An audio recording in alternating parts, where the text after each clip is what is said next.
Hey guys, welcome back to my channel. So today I will show you how to answer this one.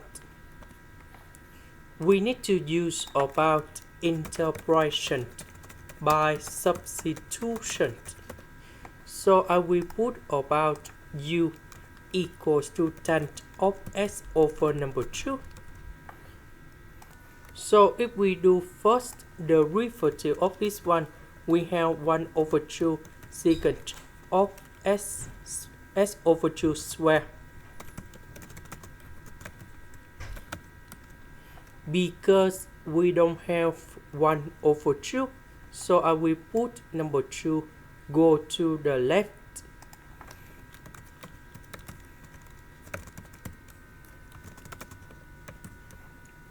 So in this one, that is about u. This one with the s we change for this one.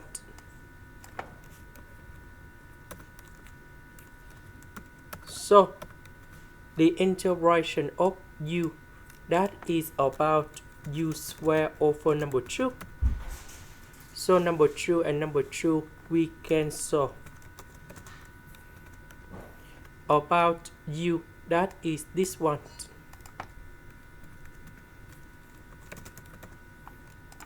This is the end. Thank you for watching.